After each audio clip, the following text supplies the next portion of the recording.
he escuchado en su intervención a lo largo de los minutos anteriores que ha hablado mucho de la complicidad, pero la complicidad se circunscribe exclusivamente a los militares.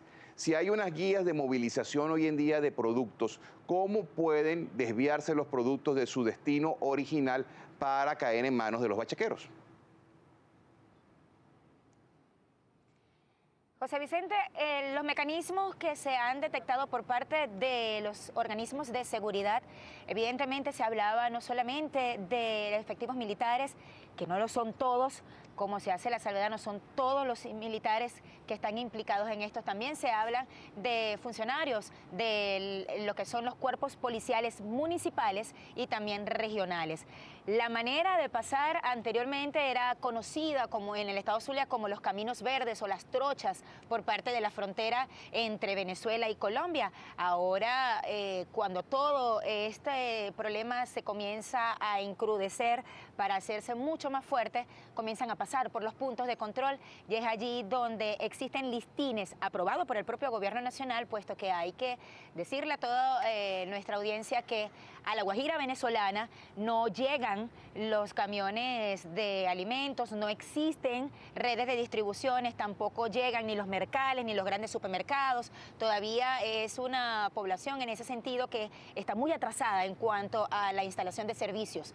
Y entonces desde vieja data, esos alimentos eran llevados desde Maracaibo, que es la capital, hasta la frontera o hasta las comunidades cercanas a la frontera por cooperativas que estaban debidamente permisadas y que en la actualidad ellos se ven afectados, puesto que han sido también señalados como bachaqueros y ellos mismos han tratado de demostrar que evidentemente es una actividad legal, situación que ellos mismos también han reconocido se corrompió, puesto que vendían los listines a funcionarios, a personas que no tenían absolutamente nada que ver o no son necesitadas en este sentido. ¿Cómo operaban estos listines? En este caso, Néstor pudiese ser una de las familias que vivía en la Guajira venezolana, o tu persona, Chente, pudiese estar viviendo en la Guajira venezolana. Se anotaban en una lista y esas cooperativas llevaban el alimento que tú requerías hasta la puerta de tu hogar. El día de hoy, justamente este miércoles, esos listines están completamente detenidos y entonces, por órdenes del gobierno nacional, ellos se llevarán lo que será el mercal casa por casa. Será el propio gobierno nacional quien distribuya entonces los alimentos hasta estos lugares que son bastante lejanos de la capital. En ese proceso justamente de llevar la mercancía desde un punto de la ciudad de Maracaibo, un mercado de la ciudad de Maracaibo, hasta la distribución, es allí donde entonces se rompe todo lo que son los mecanismos regulares para poder llevar los medicamentos, dejando afectados a muchas familias de la Guajira venezolana que necesitaban que esos alimentos llegaran a su hogar y que evidentemente fueron desviados a otro punto. Chente. Madeleine, en la intervención de nuestros televidentes vía Twitter hay dos lugares comunes que he encontrado. Una, por ejemplo, de Fernando Morgado, también ligado al sector empresarial, que dice: los controles de precios y la pérdida del valor del bolívar son los verdaderos causantes del contrabando. Hay otro que repetitivo de Esteban Miquiche, en el que dice que faltan 69 días para que se cumplan 18 años del último aumento de la gasolina, el 15 de abril de 1996, y él considera que eliminando el subsidio a la gasolina se puede combatir también el interés económico del bachaqueo. Estos dos aspectos son compartidos por Néstor Borjas.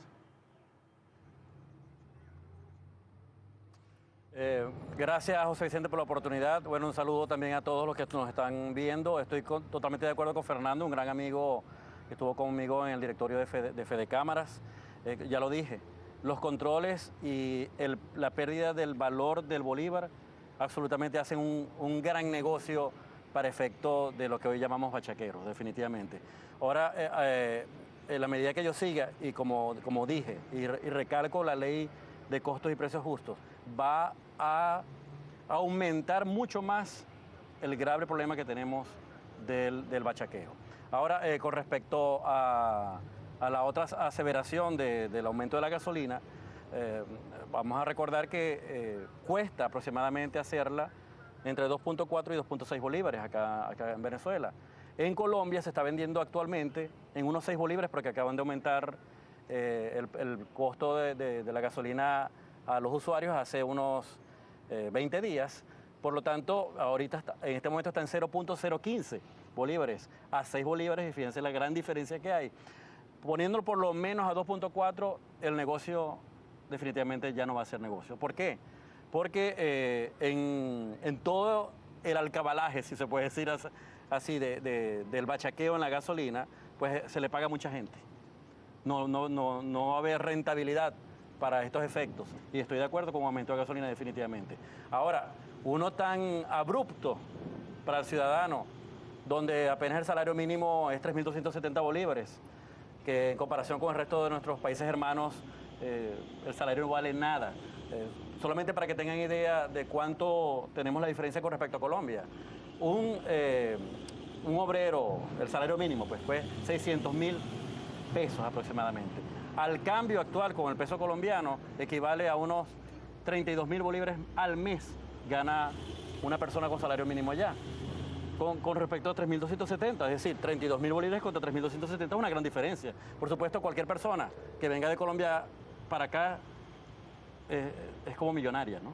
Y de hecho vienen y se llevan todo lo que se pueden llevar, muchos colombianos acá. Entonces definitivamente hay que buscar un mecanismo para ir aumentando el precio de la gasolina.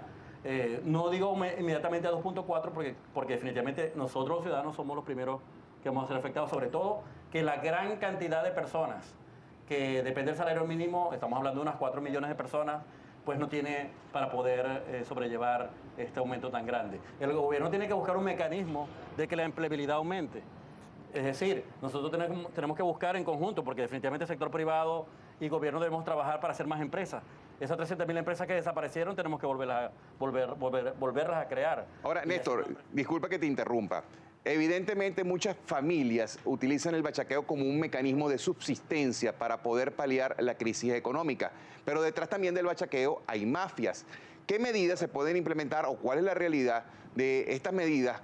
Porque al atacar las mafias pudiera haber violencia para defender su territorio, para defender lo que es su negocio. En la práctica, este riesgo está latente. ¿Qué tan importante es? Bueno, muy buena aseveración, muy buena pregunta, José Vicente. Definitivamente, ya que hay mafias muy grandes que trabajan con respecto al contrabando. El bachaquero es una pequeña parte, como dije yo a mi juicio, por lo menos en el caso del contrabando de alimentos de extracción.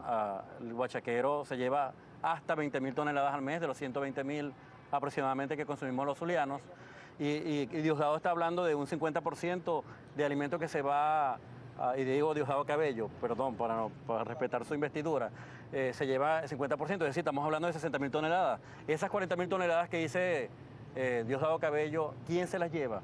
Obviamente, ya lo dije, no tenemos nosotros como Escuela de Empresarios, que hemos hecho grandes estudios al respecto, quiénes están detrás de ello. Y obviamente eso es lo que hay que atacar. Y tiene que ver muchísimo directamente con la gente del gobierno en los altos cargos, que definitivamente tienen una permisividad al respecto. Y yo celebraría muchísimo que comenzara desde arriba este trabajo de la corrupción, porque el ciudadano común, que ya se está convirtiendo en bachaquero acá en el Estado, por supuesto, está viendo una manera de sobrevivir ante la falta de empleo que hay en el Estado, que por cierto, vuelvo a repetir, es uno de los estados que mayor desempleo tenemos.